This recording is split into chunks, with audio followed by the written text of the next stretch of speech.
Mélodie, la fille de Beuzard, a été vue pour la dernière fois le 7 octobre sur cette vidéo de surveillance d'une agence de location près de Santa Barbara. La mère et l'enfant semblent toutes deux porter des perruques.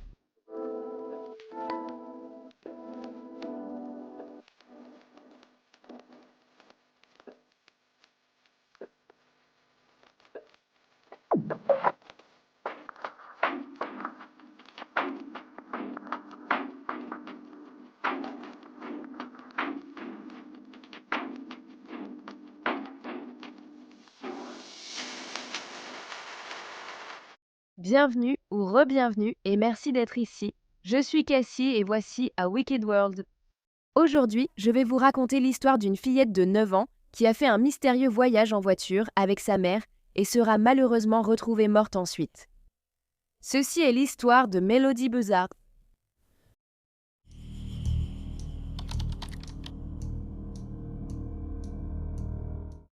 Mélodie Alani Beuzard est née le 10 février 2016 en Californie, de sa mère Ashley Beuzard et de son père Rubiel Pinoy Meza.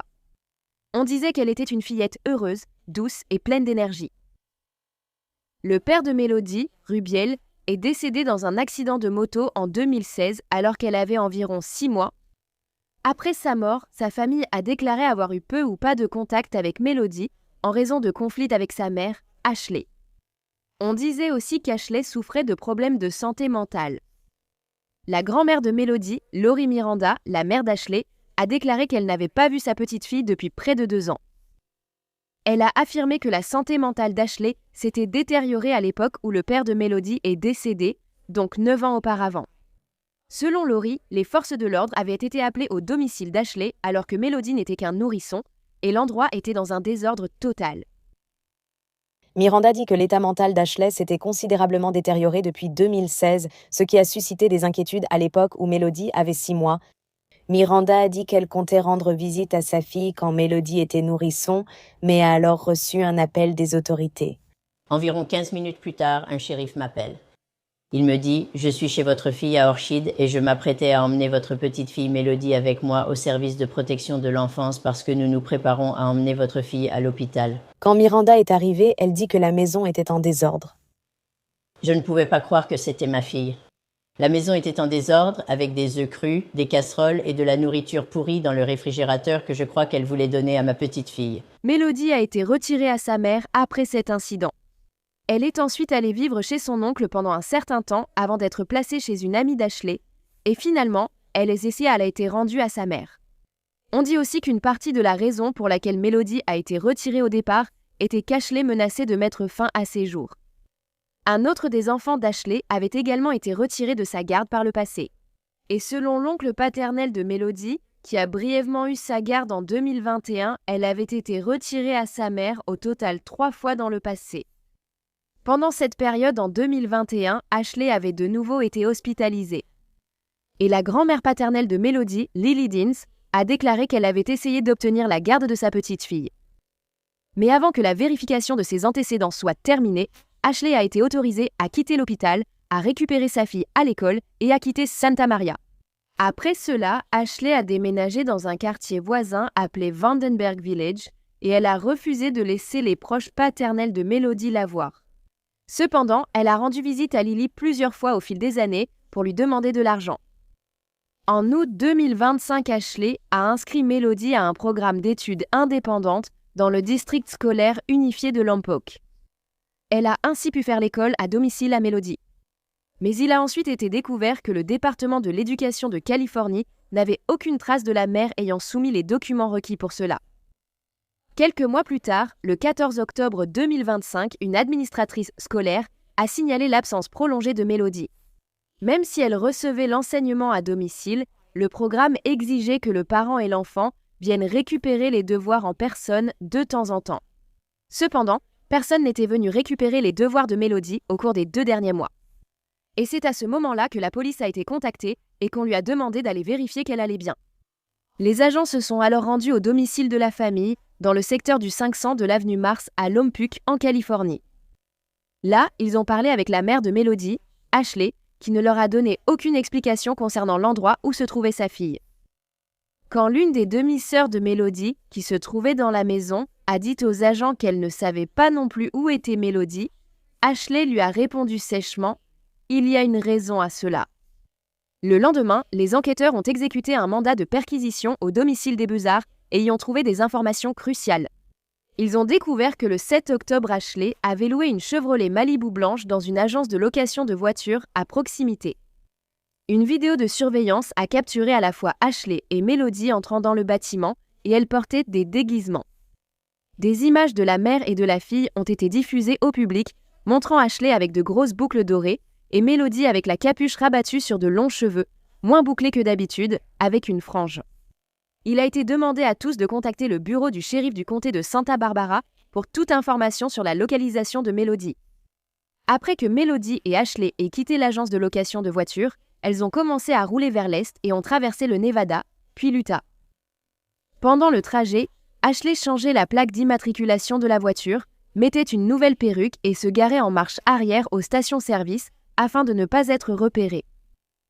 Elle a été aperçue le 8 octobre avec une plaque d'immatriculation de New York qui n'appartenait ni à elle ni à l'agence de location de voitures.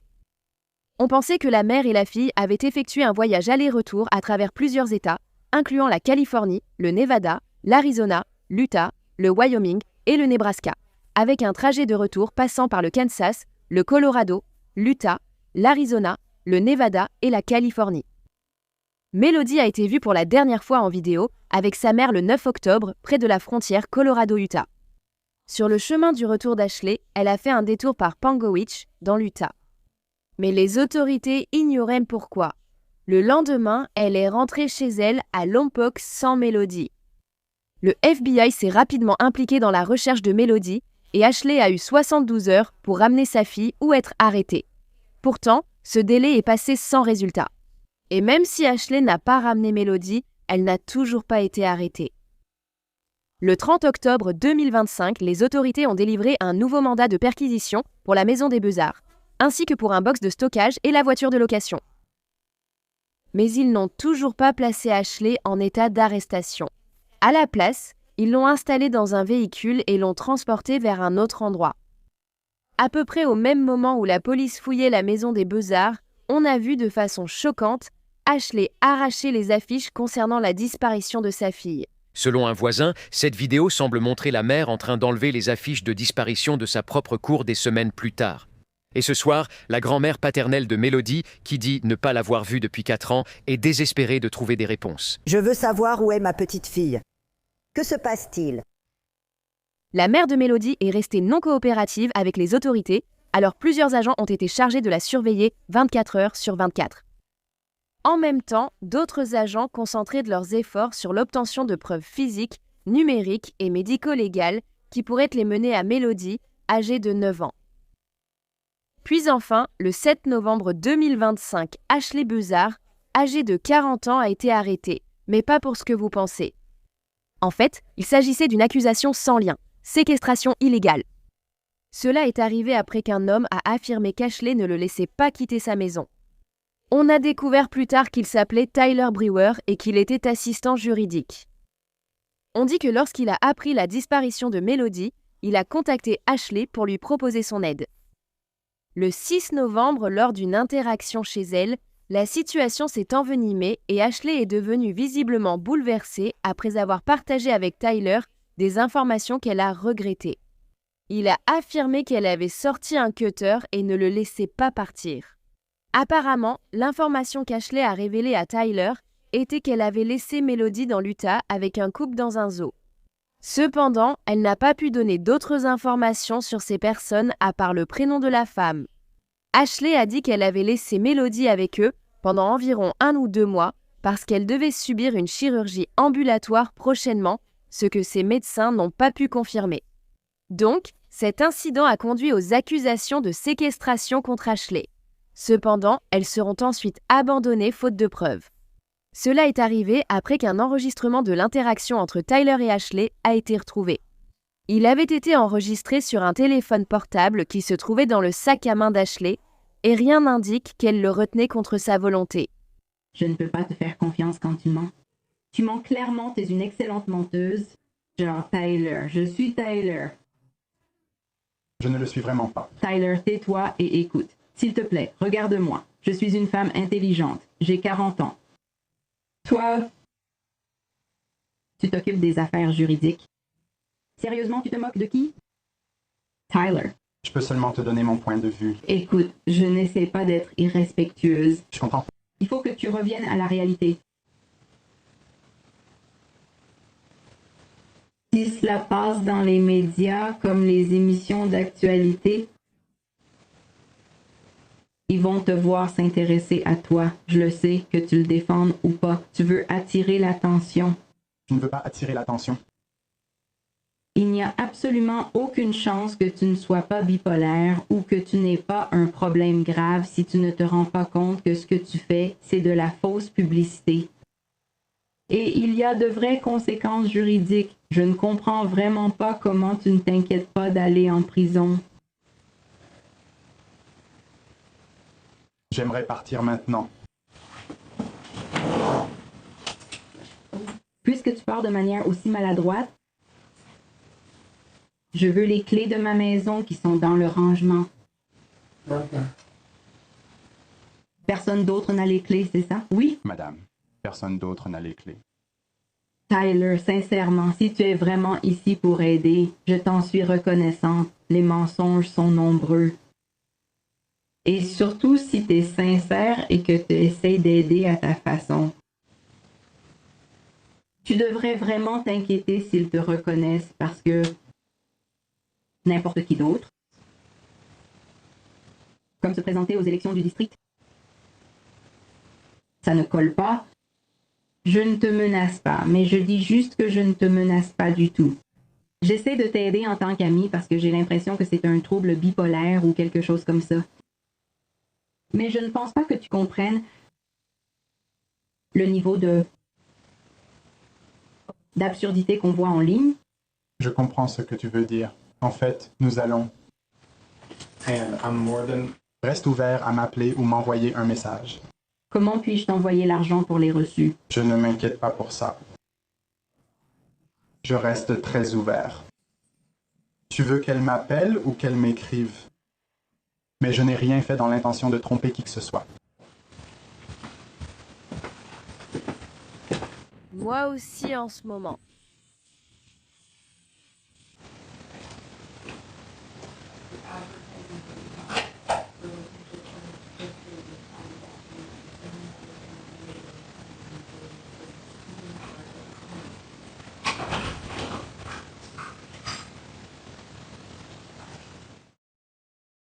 Maintenant, selon Tyler, Ashley avait aussi donné beaucoup des affaires de Melody.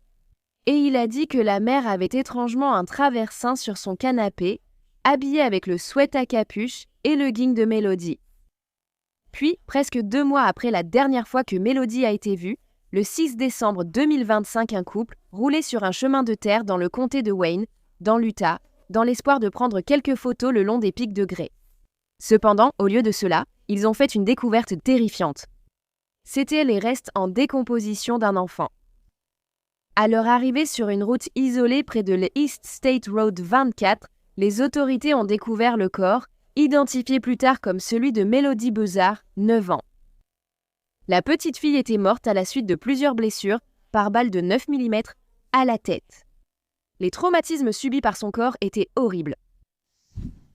Le 6 décembre 2025, des membres du bureau du shérif du comté de Wayne, dans l'Utah, ont répondu à un appel d'un homme et d'une femme qui prenaient des photos juste à côté du secteur des 3300 de l'East State Route 24 dans une zone isolée du comté de Wayne, dans l'Utah.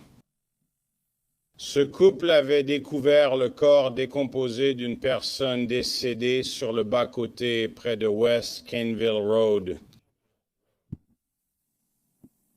Le 8 décembre 2025, un membre du bureau du shérif du comté de Wayne a informé le bureau du shérif du comté de Santa Barbara de la découverte du corps non identifié. Bien qu'il n'ait pas été possible d'identifier immédiatement la personne décédée, il était évident que la défunte était une femme qui était morte de blessures par balle à la tête. À l'intérieur de la résidence de Buzzard, Les autorités avaient précédemment trouvé une douille de cartouches usagée et une cartouche intacte de munitions similaires a été retrouvée dans le véhicule de location. Les munitions se sont avérées correspondre aux balles qui se trouvaient dans la tête de Melody.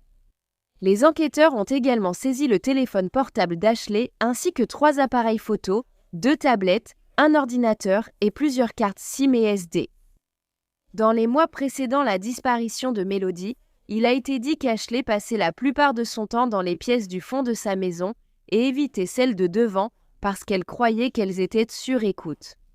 Elle souffrait manifestement d'une grave paranoïa. Finalement, le 23 décembre 2025, Ashley Buzzard a été arrêtée et inculpée de meurtre au premier degré, d'usage d'une arme à feu ayant causé la mort et de guet-apens. Elle est détenue sans possibilité de libération sous caution. Le 22 décembre hier, le laboratoire de criminalistique du FBI a informé notre agence que l'analyse ADN avait déterminé que les restes retrouvés dans l'Utah correspondaient à un ADN familial. Correspondance avec Ashley Buzzard. Aujourd'hui, le 23 décembre 2025, des membres du bureau du shérif de Santa Barbara et du FBI ont exécuté des mandats de perquisition et d'arrestation au domicile situé sur Mars Avenue et ont arrêté Ashley Lynn Buzzard pour le meurtre de Melody Buzzard. Ashley a été placée en garde à vue sans incident et elle a été écrouée à la prison de Northern Branch pour meurtre au premier degré où elle est actuellement détenue sans possibilité de libération sous caution.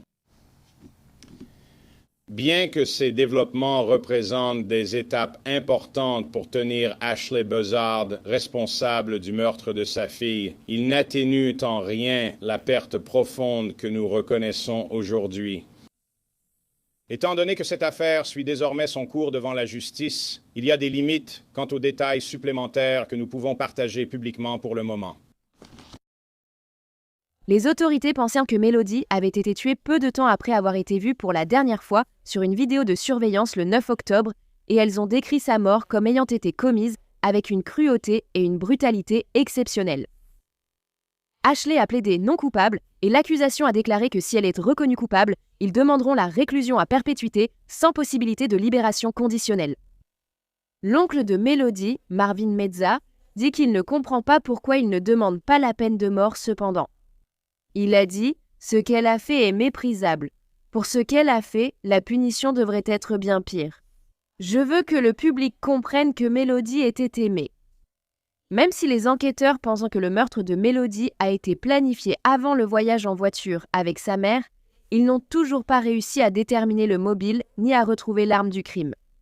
Depuis son arrestation, Ashley est restée non coopérative avec les forces de l'ordre. Elle a également manqué 2 audiences au tribunal en raison de maladie.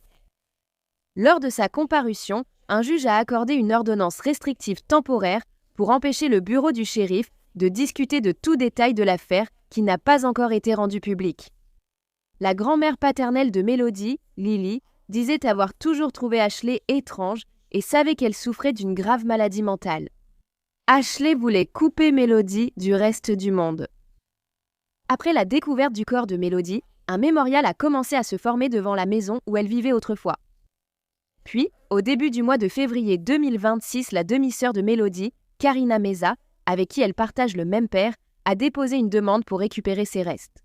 Cependant, l'autre demi-sœur de Melody, Destiny Contreras, avec qui elle partage la même mère, a contesté cela.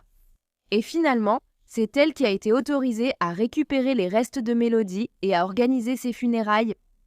La requête déposée par Destiny précisait que le père de Melody n'avait jamais figuré sur son acte de naissance. Elle indiquait également que sa famille, y compris la demi-sœur de Melody, Karina, n'avait jamais demandé de placement chez un proche ni de droit de visite. Une cérémonie commémorative privée a eu lieu pour Melody le 10 février 2026 dans une église de Santa Maria, suivie d'une commémoration sur la plage. Melody a été incinérée et sa sœur Destinée a gardé une partie de ses cendres, tandis que le reste a été dispersé dans l'océan.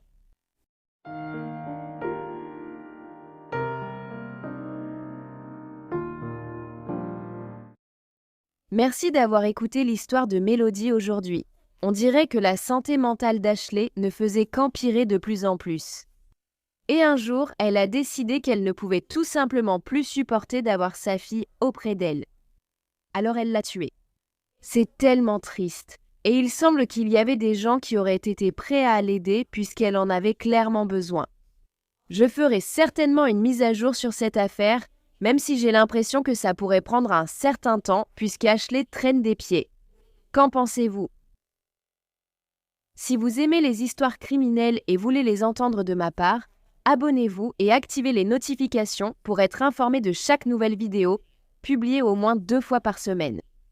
Merci d'avoir regardé A Wicked World. Prenez soin de vous. Au revoir. Merci à tous les mécènes d'A Wicked World. Encore plus de contenu d'A Wicked World est disponible sur Patreon. Alors allez voir sur patreon.com/A Wicked World ou utilisez l'application Patreon. Accédez chaque mois à des vidéos exclusives et plus encore. Tout soutien aide vraiment à s'assurer que les victimes ne soient jamais oubliées et à mettre en lumière les failles de la société associées à chaque affaire. Avez-vous une suggestion d'histoire que vous aimeriez me voir traiter ? Si oui, envoyez-moi un email à awickedworld@crimeegmail.com.